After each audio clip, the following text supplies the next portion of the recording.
क्या है सनातन धर्म? बहुत से लोग हिंदू धर्म को सनातन धर्म से अलग मानते हैं। वे कहते हैं कि हिंदू नाम तो विदेशियों ने दिया, पहले इसका नाम सनातन धर्म ही था। फिर कुछ कहते हैं कि नहीं, पहले इसका नाम आर्य धर्म था। कुछ कहते हैं कि नहीं, पहले इसका नाम वैदिक धर्म था। हालांकि इस संबंध में विद्वानों के भिन्न भिन्न मत है। सत्यम शिवम सुंदरम, यह पथ सनातन है। समस्त देवता और मनुष्य इसी मार्ग से पैदा हुए हैं तथा प्रगति की है। हे मनुष्यों, आप अपने उत्पन्न होने की आधार रूपा अपनी माता को विनष्ट न करें। ऋग्वेद 3:18-1। सनातन का अर्थ है जो शाश्वत हो, सदा के लिए सत्य हो। जिन बातों का शाश्वत महत्व हो वही सनातन कही गई है। जैसे सत्य सनातन है, ईश्वर ही सत्य है, आत्मा ही सत्य है, मोक्ष ही सत्य है, और इस सत्य के मार्ग को बताने वाला धर्म ही सनातन धर्म भी सत्य है। वह सत्य जो अनादिकाल से चला आ रहा है और जिसका कभी भी अंत नहीं होगा, वह ही सनातन या शाश्वत है। जिनका न प्रारंभ है और जिनका न अंत है, उस सत्य को ही सनातन कहते हैं। यही सनातन धर्म का सत्य है। वैदिक या हिंदू धर्म को इसलिए सनातन धर्म कहा जाता है क्योंकि यही एकमात्र धर्म है जो ईश्वर, आत्मा और मोक्ष को तत्व और ध्यान से जानने का मार्ग बताता है। मोक्ष का कॉन्सेप्ट इसी धर्म की देन है। एकनिष्ठता, ध्यान, मौन और तप सहित यम नियम के अभ्यास और जागरण का मोक्ष मार्ग है, अन्य कोई मोक्ष का मार्ग नहीं है। मोक्ष से ही आत्मज्ञान और ईश्वर का ज्ञान होता है। यही सनातन धर्म का सत्य है। सनातन धर्म के मूल तत्व सत्य, अहिंसा, दया, क्षमा, दान, जप, तप, यमनियम आदि हैं, जिनका शाश्वत महत्व है। अन्य प्रमुख धर्मों के उदय के पूर्व वेदों में इन सिद्धांतों को प्रतिपादित कर दिया गया था। अस्तोमा सद्गमय, तमसोमा ज्योतिर्गमय, मृत्योर्मा अमृतंगमय। बृहदारण्य उपनिषद। भावार्थ अर्थात हे ईश्वर, मुझे असत्य से सत्य की ओर ले चलो, अंधकार से प्रकाश की ओर ले चलो, मृत्यु से अमृत की ओर ले चलो। जो लोग उस परम तत्व पर ब्रह्म परमेश्वर को नहीं मानते हैं, वे असत्य में गिरते हैं। असत्य से मृत्यु काल में अनंत अंधकार में पड़ते हैं। उनके जीवन की गाथा भ्रम और भटकाव की ही गाथा सिद्ध होती है। वे कभी अमृतत्व को प्राप्त नहीं होते। मृत्यु आए इससे पहले ही सनातन धर्म के सत्य मार्ग पर आ जाने में ही भलाई है। अन्यथा अनंत योनियों में भटकने के बाद प्रलयकाल के अंधकार में पड़े रहना पड़ता है। पूर्णमद पूर्णमिदं पूर्णात् पूर्णमुदच्यते, पूर्णस्य पूर्णमादाय पूर्णमेवावशिष्यते। ईश उपनिषद। भावार्थ सत्य दो धातुओं से मिलकर बना है, सत और तत्। सत का अर्थ यह और तत् का अर्थ वह। दोनों ही सत्य है। अह ब्रह्मास्मि और तत्वमसि, अर्थात मैं ही ब्रह्मा हूँ और तुम ही ब्रह्मा हो। यह संपूर्ण जगत ब्रह्ममय है। ब्रह्मा पूर्ण है। यह जगत भी पूर्ण है। पूर्ण जगत की उत्पत्ति पूर्ण ब्रह्मा से हुई है। पूर्ण ब्रह्मा से पूर्ण जगत की उत्पत्ति होने पर भी ब्रह्मा की पूर्णता में कोई न्यूनता नहीं आती। वह शेष रूप में भी पूर्ण ही रहता है। यही सनातन सत्य है। जो तत्व सदा, सर्वदा, निर्लेप, निरंजन, निर्विकार और सदैव स्वरूप में स्थित रहता है, उसे सनातन या शाश्वत सत्य कहते हैं। वेदों का ब्रह्मा और गीता का स्थितप्रज्ञ ही शाश्वत सत्य है। जड़, प्राण, मन, आत्मा और ब्रह्मा शाश्वत सत्य की श्रेणी में आते हैं।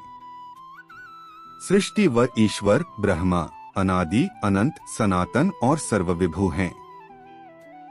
जड़ 5 तत्व से दृश्यमान है, आकाश, वायु, जल, अग्नि और पृथ्वी। यह सभी शाश्वत सत्य की श्रेणी में आते हैं। यह अपना रूप बदलते रहते हैं किंतु समाप्त नहीं होते। प्राण की भी अपनी अवस्थाएं हैं, प्राण, अपान, समान और यम। उसी तरह आत्मा की अवस्थाएं हैं, जागृत, स्वप्न, सुसुप्ति और तुर्या। ज्ञानी लोग ब्रह्मा को निर्गुण और सगुण कहते हैं। उक्त सारे भेद तब तक विद्यमान रहते हैं जब तक कि आत्मा मोक्ष प्राप्त न कर ले। यही सनातन धर्म का सत्य है।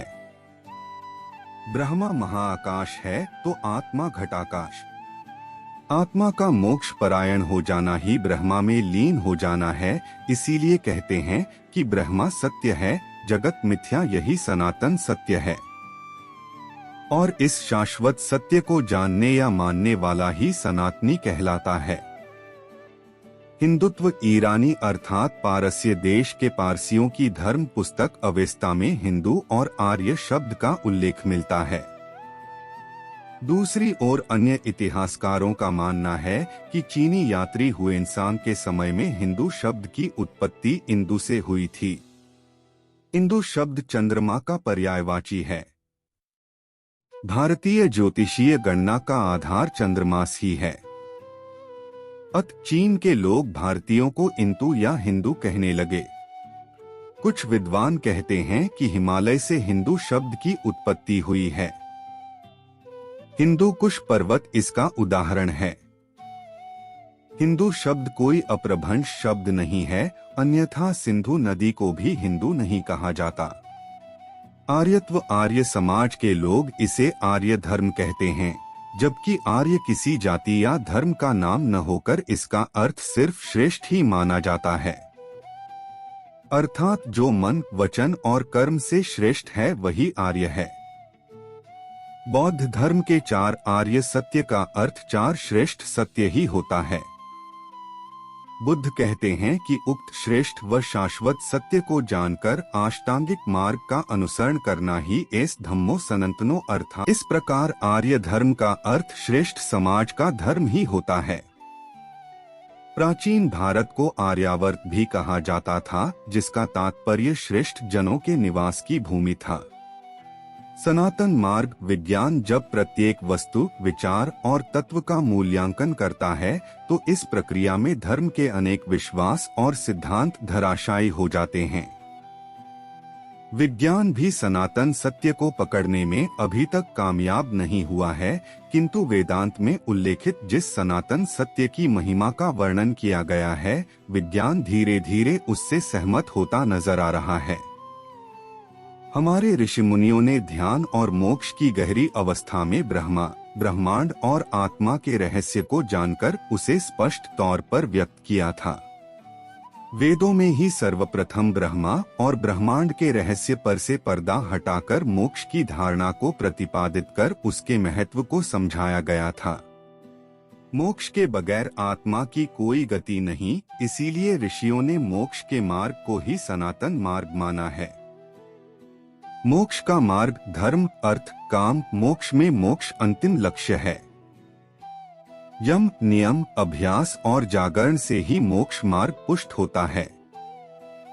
जन्म और मृत्यु मिथ्या है। जगत भ्रमपूर्ण है। ब्रह्मा और मोक्ष ही सत्य है। मोक्ष से ही ब्रह्मा हुआ जा सकता है। इसके अलावा स्वयं के अस्तित्व को कायम करने का कोई उपाय नहीं।